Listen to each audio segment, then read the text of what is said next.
I'm doing a burnout. Are you? Sure. Let's go.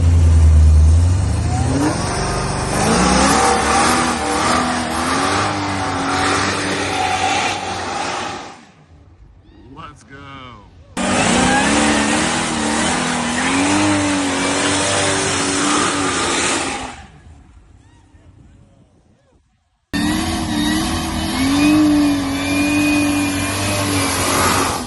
All right, Danielle and I just got back from the Outback in the Midwest event in Indy, and I thought while I unpack all of the crap in the wagon, I'll tell you how it went, because the wagon made it there and back, and if that's not the biggest accomplishment that I've had in the past, like, I don't know, a little while, then what is? That's pretty sweet. So, yeah, let's start taking all the stuff out of it. Oh, crap. Of course I need tools, which I took a lot of with me because, I don't know, up until like the night before or day before, I hadn't really put that many miles on it.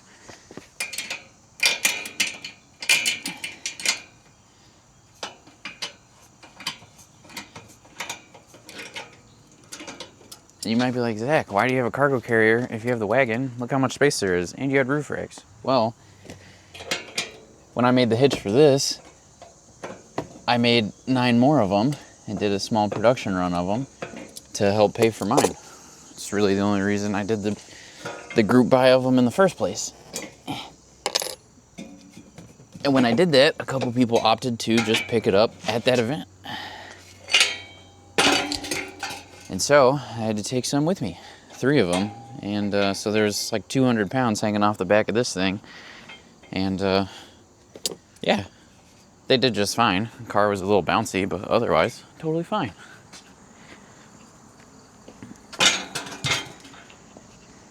But let's talk about, I don't know, the couple days before the event. Because if you'll recall from what I imagine is probably like 30 seconds ago in this YouTube video, is that I fried my ECU the Friday night before the event. It was basically exactly a week before the event. And then, after working with Haltech on a solution, I ended up buying a second Rebel ECU. And that showed up Tuesday morning before the event. And we left Friday morning. So, not a lot of turnaround time. That showed up Tuesday morning. And then it turned out I had a bad map sensor that I fried when I fried the ECU. So,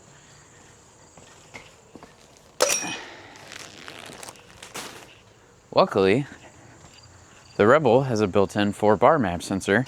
So I ran a vacuum line to that, drove out to Lance's house, got a new map sensor, because he's got a bunch of them in stock, thankfully. We also did a bunch of tuning. And then I did another, I don't know, 100 or so, or probably like just under 100 miles of driving on it. And then brought it home, did another oil change, swapped out the Schrader valve on the high pressure line of the AC, recharged the AC for the 5th time, I think. And then went out and drove it for, I don't know, 5, maybe 10 minutes. And I got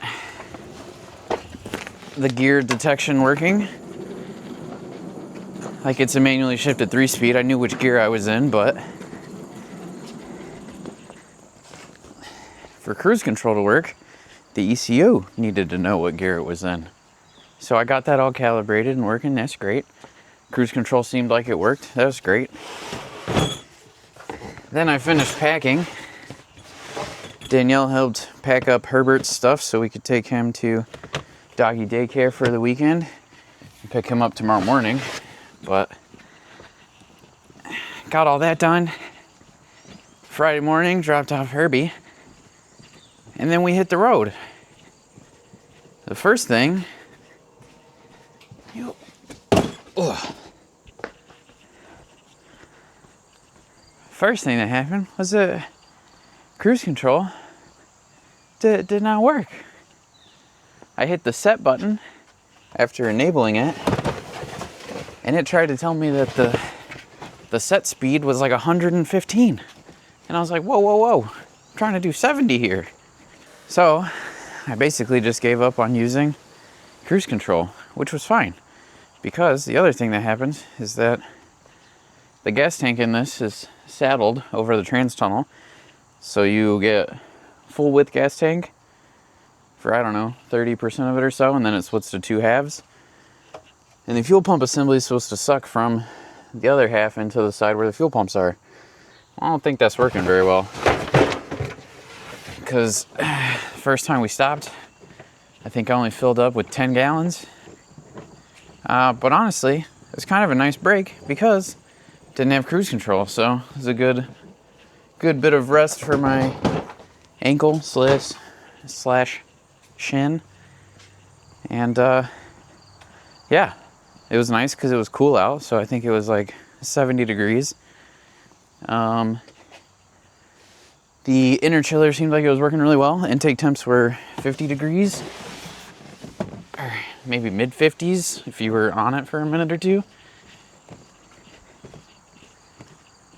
Coolant temp, even when cruising at 3,000 RPM because of the Turbo 400, I don't even think the way down didn't even get above 200.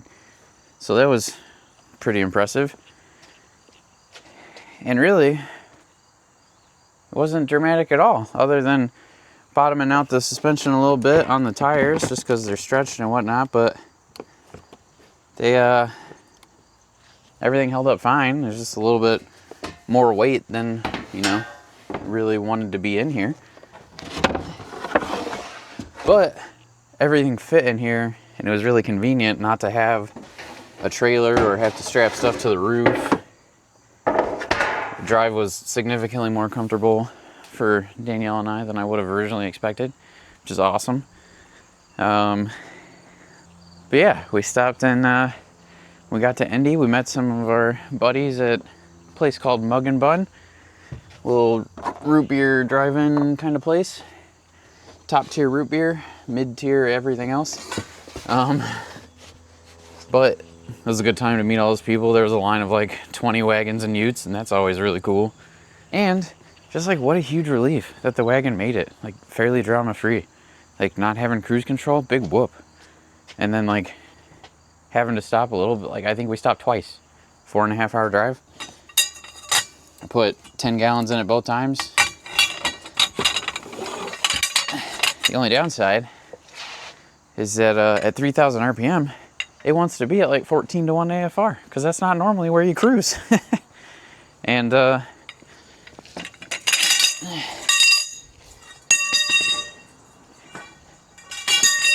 nice, they're all gonna fall. Might be hard to tell in this video, but that's all soot. So it was running pretty rich, but it was safe and it worked, and that's great. So we got lunch, and then we went and unloaded everything at Travis's house. Pretty easy, hung out there for a while. And then honestly, it got to like we went to a sponsorship dinner. Met a bunch of really cool people. I was like, how can I skip that part? Hung out with some new buddies from Auto House, Australia. They do some really cool interior stuff. And while talking to them, they're like, oh, we know who you are. We've done some market research. And I was like, whoa, people doing market research on me? That's pretty nuts. I would have never thought about that.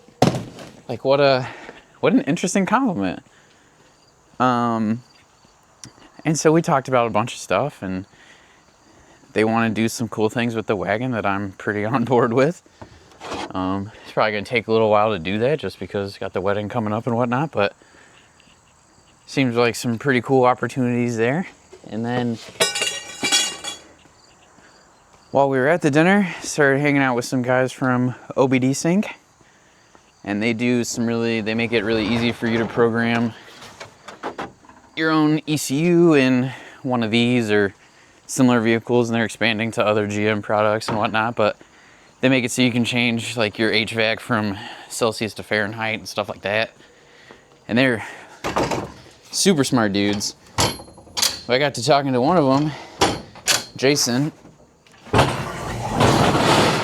essentially my new BFF, and turns out he was aware of all the 10-speed drama that happened before my time trying to get into the 10-speed stuff. And if that's not pretty hilarious, I don't know what is.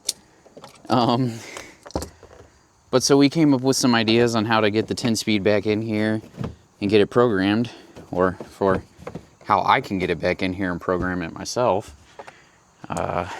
which is really cool. And so I think that might be the next step for the build, like big step. But as much as I'm grateful to have had the 3-speed in it to get to the event, it's not super fun to drive. Super beefy, super robust. I can't really complain, it worked. But 3,000 RPM on the highway is just not fun at all. And if that was like, I could do 70, maybe 72 the whole way there. And so you're like, as a car guy, you normally look at Google Maps and you're like, hey, I'm gonna beat that time. Not in this, not right now. So that'll be really nice to have for drivability. But I talked with them a bunch, and then honestly, it was like 6 p.m. We're like, dude, we're zonked. We're going to bed. So Danielle and I bounced and really just went to sleep. And then Saturday, that's the big event. So got up, got some like pretty terrible hotel coffee and continental breakfast kind of thing.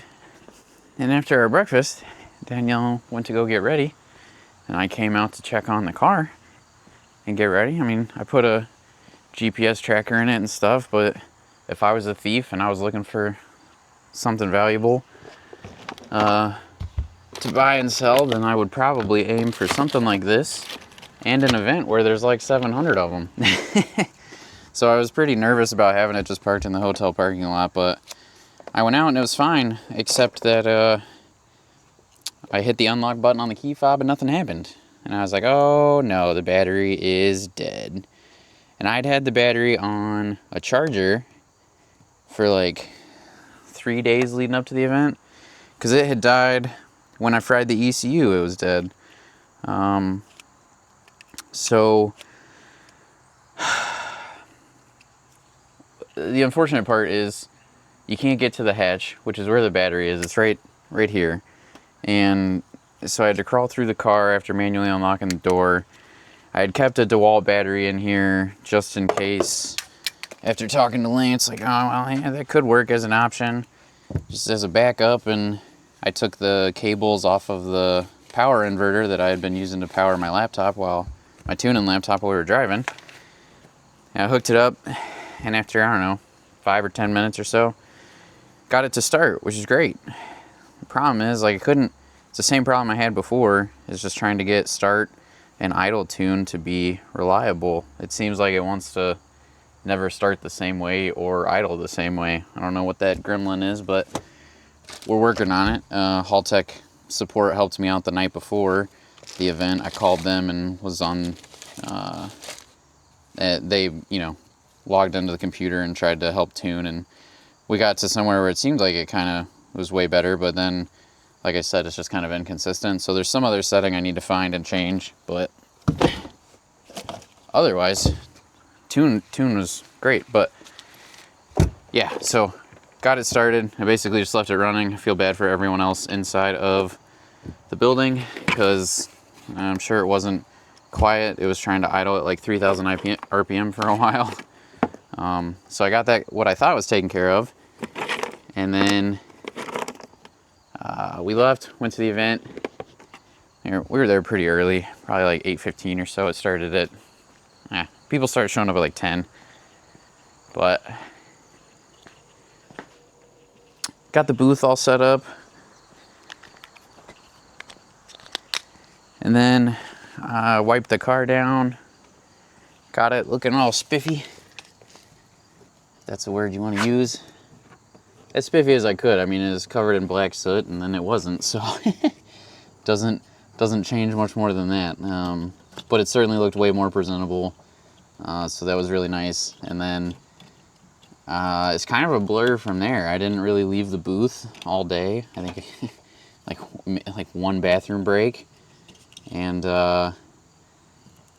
Danielle sold a ton of keychains, which is awesome.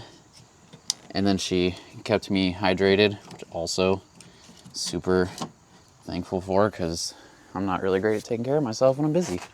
So that was fantastic. She sold enough keychains to, you know, pay for the trip and then some, which is great because that just goes straight to wedding and honeymoon fund.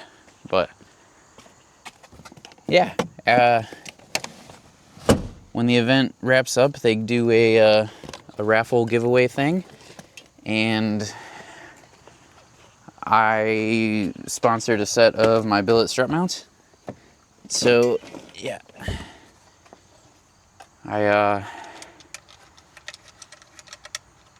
it was nice for Travis to kind of give a little speech about IPF and about Danielle and I getting married soon, and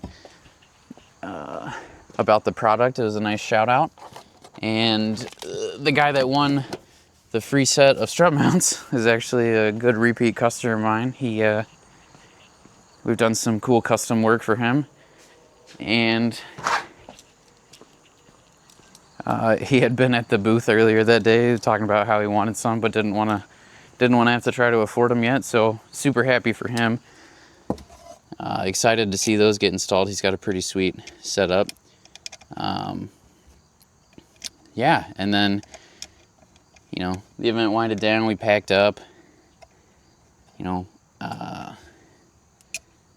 kind of started to get ready for dinner, and I think it was close to like 9 p.m. And then battery was dead again. So new friends at OBD Sync helped give us a jump, and then eventually the jump wasn't enough, and he had seen where Travis kept his jump packs, and so he went and grabbed one of those, and I ended up taking it for the night. And then we took him to Outback Steakhouse, which is just the funniest thing. Is to take an Australian person to an Australian themed restaurant and get their opinion. It was pretty hilarious. Honestly, such a fun experience. But I really didn't have closing down an Outback Steakhouse on my bingo card for the year, but that was pretty fun. So we go to leave Outback Steakhouse at 11 p.m. or whatever. Try to go back to the hotel. Battery dead again. There were a couple other people there from the event, and they were nice enough to let me borrow another jump pack because Travis's was completely dead after jumping me 3 times. But we got back to the hotel, and I disconnected the battery terminal, negative battery terminal. That way, hopefully it wouldn't die overnight. I was also kind of illegally parked. There were no more parking spots left at the hotel. I was parked in some like exclusive member parking thing. Whatever, who cares? Come out in the morning, hook up the battery, hit the start button one time, starts right up. So there's definitely something draining the battery I gotta figure out, and also that battery's been drained so many times, and it's a couple years old. It's from that Caprice that I bought. So need to replace that. I think I might reach out to Chris at Detroit Battery Company and try to get a sweet battery, a little lithium guy or something, just because. And yeah, Sunday morning, right? Starts right up, no big deal, it's great. We go to this breakfast at Travis's house, get some breakfast tacos from the taco truck, which was awesome.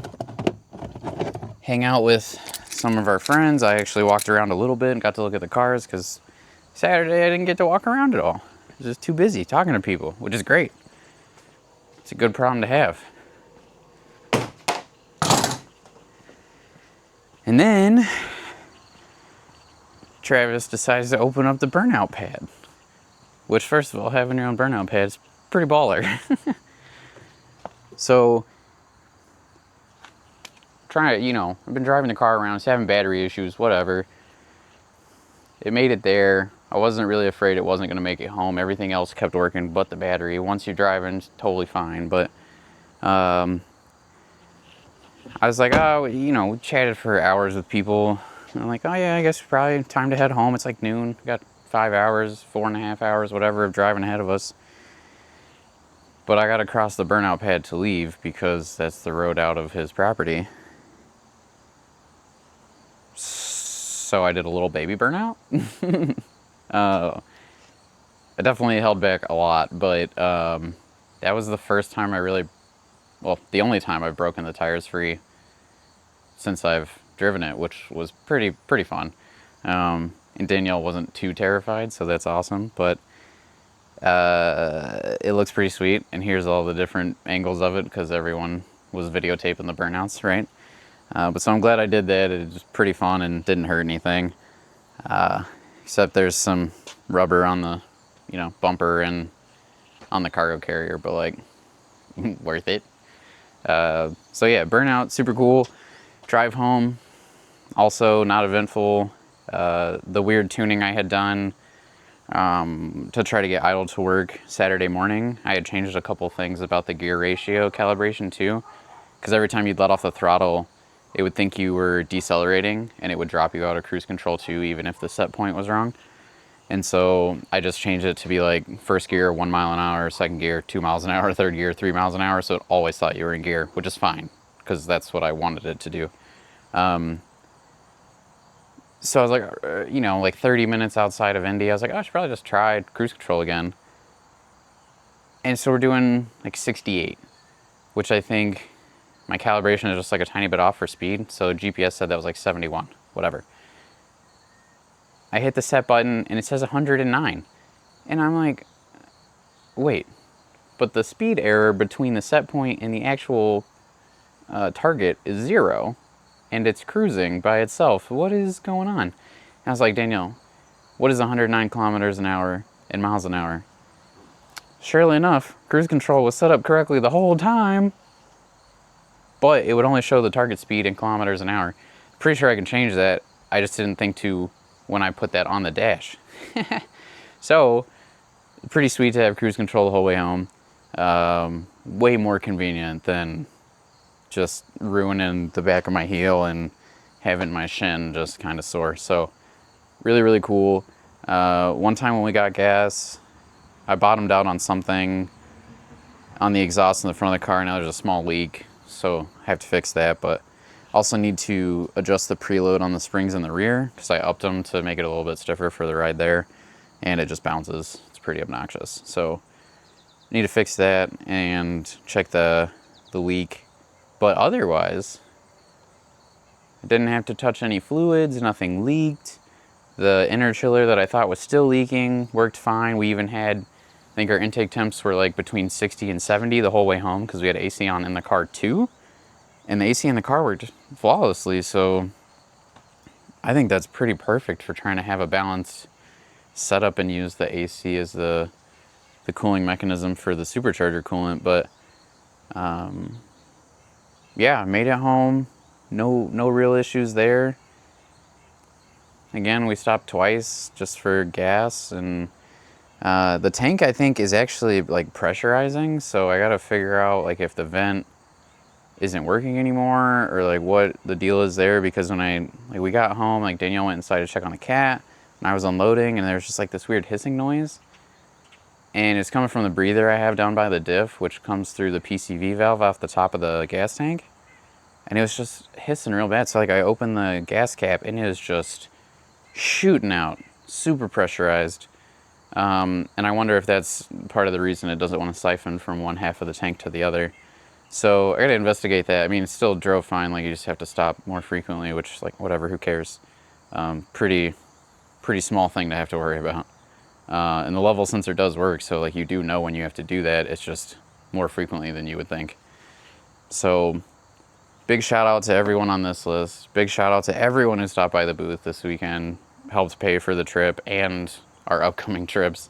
And just, you know, meeting new people, Jason and Maddie at OBD Sync, and Dave and Josh at Auto House. Excited to work with all of them in the future. That'll be really fun projects. The Wagon got a lot of likes. I'm a big fan. A lot of people really like it, which is great. And yeah, so I'm gonna finish unpacking in there, and then start working on some 10-speed ideas. I think the next thing I'm really gonna do is put the airbags on it, because they're here. They just showed up right before I left, so I was not gonna risk swapping those in. But having it on air will be really nice for when I load a bunch of crap up in it again. I can just up the air pressure and not have to worry about bottoming out a bunch. And then I need to fix that exhaust leak and find where the battery's draining from. But otherwise, what a huge win to have driven the car like maybe 4 total times and then drive it, I don't know, what is that, like almost 300 miles each way, 200 miles each way, whatever. Pretty awesome. So thank you to everybody that's been supporting it this far. There's a long way to go for wide body and 10 speed and all that. So the build's not going to stop here. It's going to keep going. But I just wanted to say thank you. It means a lot for everybody supporting it, trying to keep me motivated to work on it. After doing the Burnout, that motivation is definitely there, so don't worry. But yeah, thanks for following along so far. Definitely stay tuned. I'm Zach, IPFRacing. Thanks for watching.